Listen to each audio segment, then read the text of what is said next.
Before we begin, thank you for being here, for watching these stories, mine and his, take shape. For those who love useful things, I'll quietly mention what I'm using, but mostly I'll let the mood speak. This is not a tutorial, just a space for small wonders and quiet joy. Today's character is a little vampire, not the spooky kind, the kind who says boo, but very gently.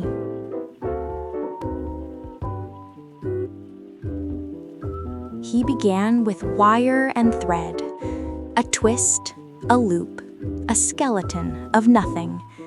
Then came the cotton, soft, crinkled, patient, pressed and pinched like baking tiny pastries. I don't know when he started smiling. Maybe after the second arm. Maybe he smiled first, and his body just followed. He wears a top hat and the most charming coat. Some say it's stolen. He insists it was a gift from a scarecrow.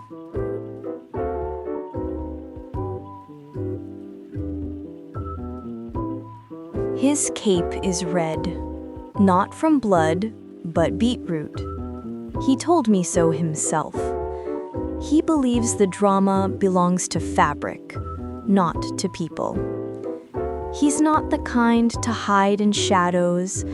He prefers windowsills and teacups, especially with marmalade.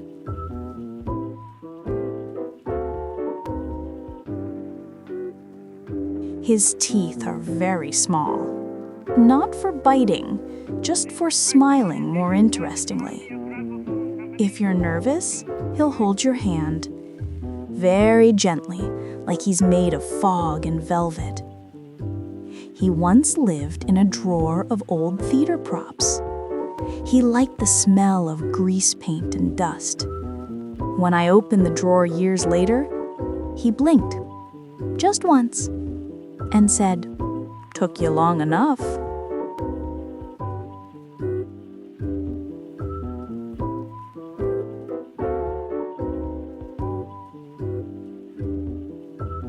Painting his cheeks took time. I wasn't sure if he wanted to blush. He finally whispered, "Just a little." So I did, just a little. His eyes twinkle, but not from mischief. He just really loves October and crunchy leaves and the moment when you light a candle and don't say why.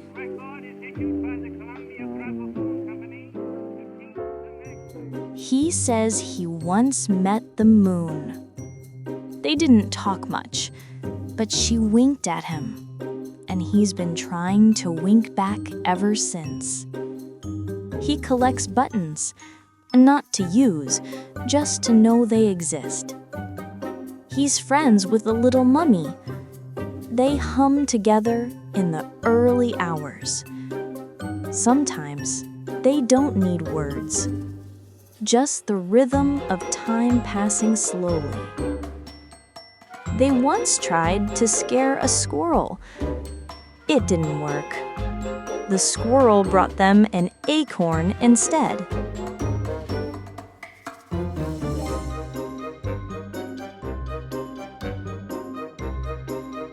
If you hang him near your kettle, he'll wait quietly for tea time. His favorite mug is chipped. He says it has character. He believes every shelf needs one silly thing. That's what he calls himself, a silly thing with a story.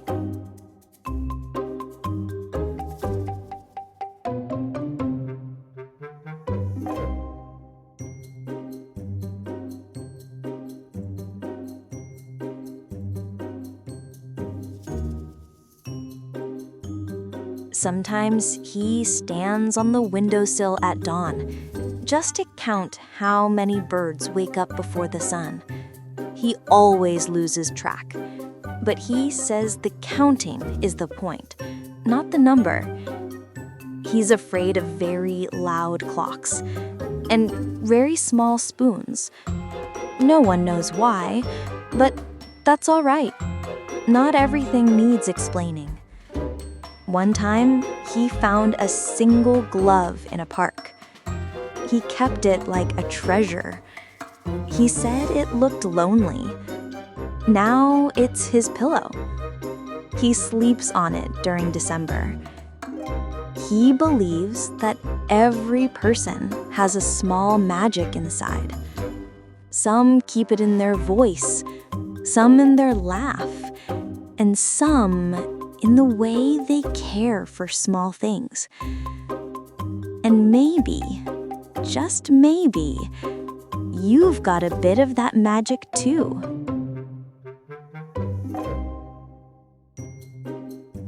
Sometimes, at twilight, he hums old songs no one remembers writing. Tunes that feel like warm pockets and candle stubs, like laughter echoing through empty attics. He doesn't know where they come from. They just arrive, like guests, and he lets them stay. He keeps a button in one pocket and a crumb of gingerbread in the other, not because he's hungry, but because they remind him of something kind. And kindness, he says, is the best kind of magic, even better than flying. Once, a beetle walked across his boot and paused to tip its antenna. They stood there, beetle and vampire, quietly acknowledging each other's small importance. No need for words. Some creatures just understand.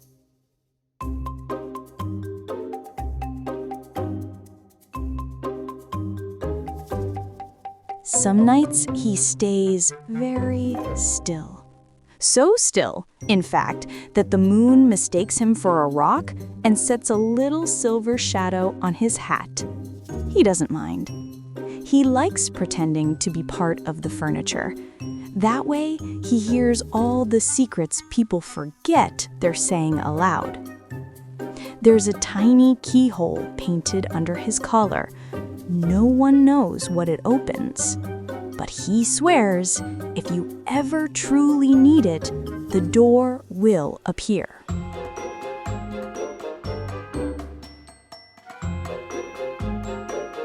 Once, many Octobers ago, he tried to throw a grand midnight tea party. He sent out invitations, hand-cut from dried autumn leaves and sealed with wax made of beet juice. Only 2 guests came, a hedgehog who promptly fell asleep in a teacup, and a bat who wouldn't stop giggling. Still, he made cocoa with cinnamon and read aloud from his favorite book, the one with the talking spoon and the lighthouse made of sugar cubes. They stayed until the moon was tired. Since then, he's hosted dozens of tea parties, sometimes with guests, sometimes alone.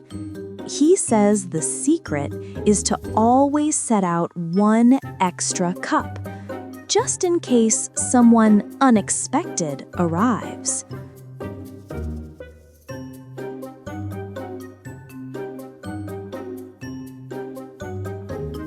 He keeps a drawer full of handkerchiefs for dramatic stories, and another drawer full of buttons for mending friendships. And when he's not throwing parties or watching the sky for owl-shaped letters, he's practicing his ghost impressions in the mirror. They're not very scary, but they are charming.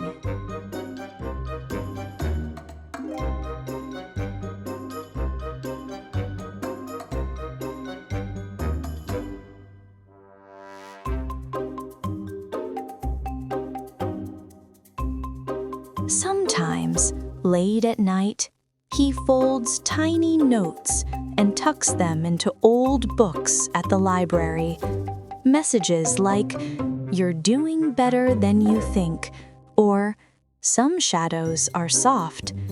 He never signs them, but if you find one, he hopes it finds you at just the right moment.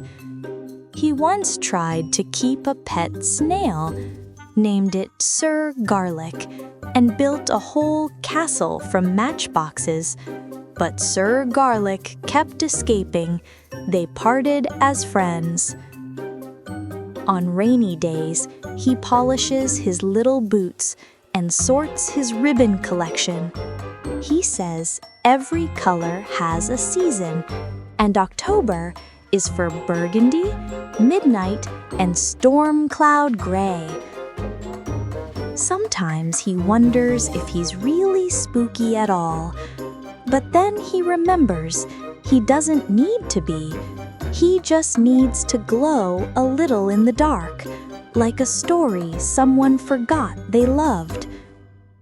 And if you ever find a tiny cape hung carefully over a teacup, or hear a whisper of laughter in a room you thought was empty, it might be him, just checking in.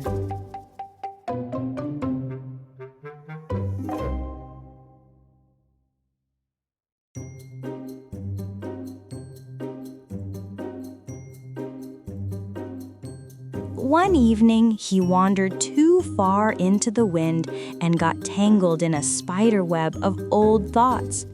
It took him hours to find his way out. Not because he was lost, but because he kept stopping to untangle the threads. He met a moth who told fortunes by wing beat. 3 flutters for good dreams, 2 for adventure. She told him he'd soon be part of someone's favorite shelf.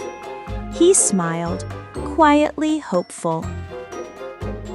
He once tried to fly by jumping from a windowsill with paper wings.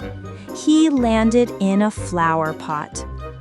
Now he says, sometimes you don't need to fly. You just need a soft landing.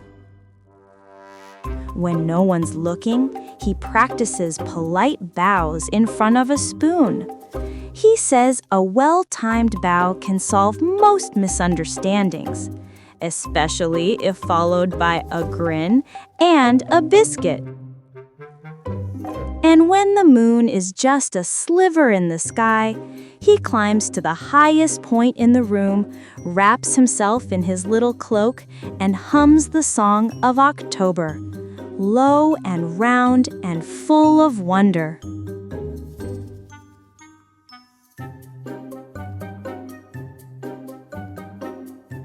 Once, he held a candle all night for a moth who had lost her way. He didn't speak, just waited quietly until the morning light came and she fluttered off like a sigh. After that, he kept the matchbox where she rested. It's still on his shelf, just in case she returns. He's fascinated by keys, not because they open anything, but because they mean something might be waiting. He keeps a little pouch of old keys under his pillow and dreams about the doors they once belonged to. One October, he tried to learn how to dance. He practiced every night under the moon, bowing to the birch trees and spinning with the wind. They didn't clap, but one leaf landed softly on his shoulder, and that was enough applause. Sometimes he writes invitations to imaginary tea parties. He addresses them to the brave mouse who lives in the wall, or the forgotten name in the attic. Then he sets an extra cup on the table, just in case someone shows up. He once met a cloud who forgot how to float. They sat together for hours until the cloud remembered its softness. Then it rose, very slowly, like a promise being kept.